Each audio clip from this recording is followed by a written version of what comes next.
चलिए भैया आप लोग के सामने एक ठे सरस्वती माँ के भजन सुना रहे जा रहा हूँ।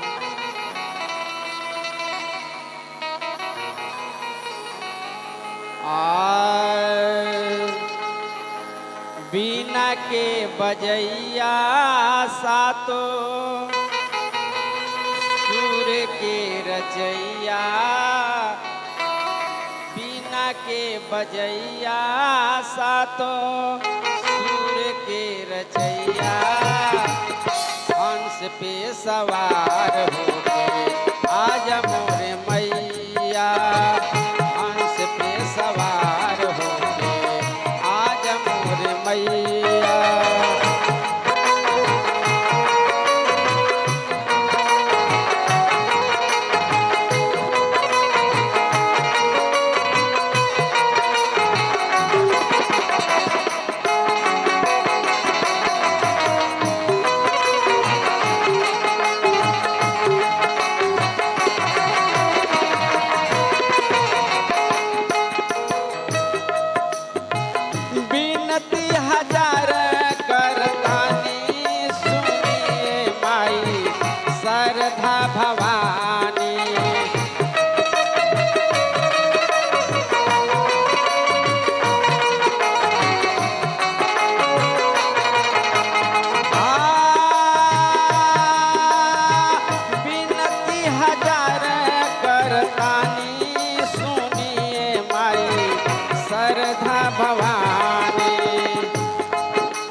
सातो सुर पे रचैया, बीना के बजैया सातो सुर के रचैया, हंस पे सवार होके आजा मोरे मैया, हंस पे सवार होके आजा मोरे मैया।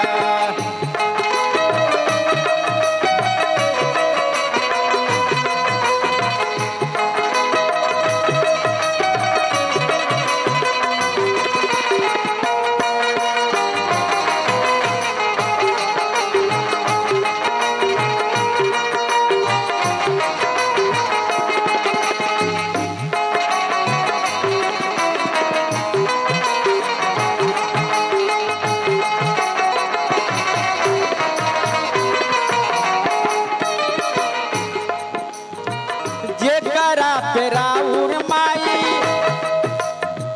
कृपा हो जाला,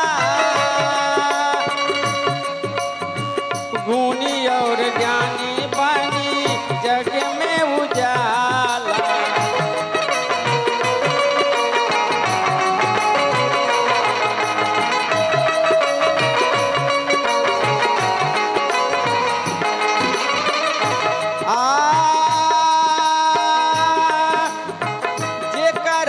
राउर माई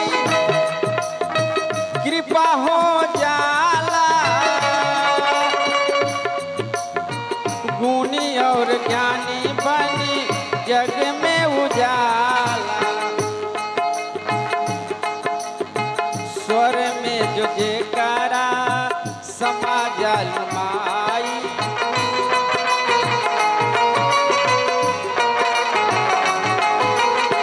स्वर में जो जयकारा समा जाल माई, सुर सरगम देव ज्ञाता कहाला, सुर सरगम देव ज्ञाता कहाला, मूर्खों भी बनी जाला ज्ञान सुनिए माई, मूर्खों भी बनी जाला ज्ञान सुनिए माई।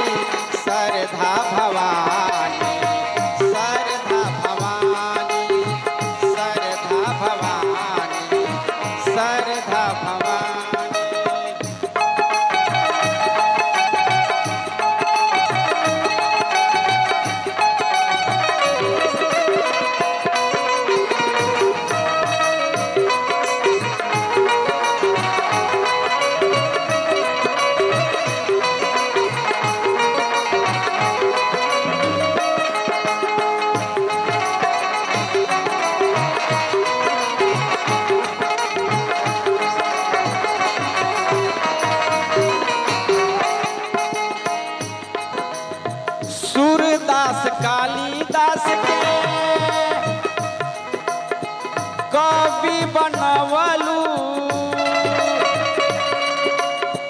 वाल्मीकि जी से रामायण लिखवालू।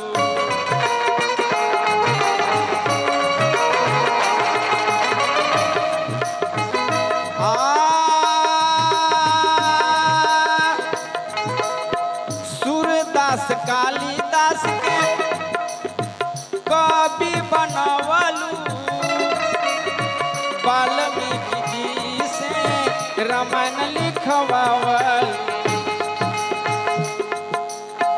तुलसी के मन में जब तू समैलू, तुलसी के मन में जब तू समैलू, रामचरित्र मानस के कई दिल रचना, रामचरित्र मानस के कई दिल रचना।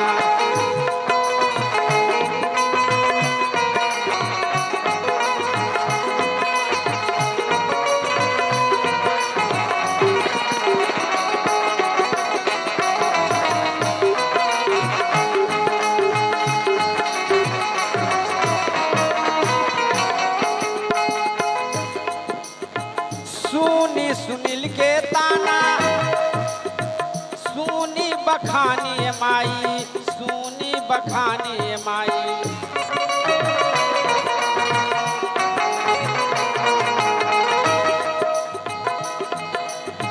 सुनी सुनील के ताना, सुनी बखानी माई, सुनी बखानी माई। बिना के बजैया सातो सुर के रचैया, बिना के बजैया सातो सुर के रचैया। हंस पे सवार हो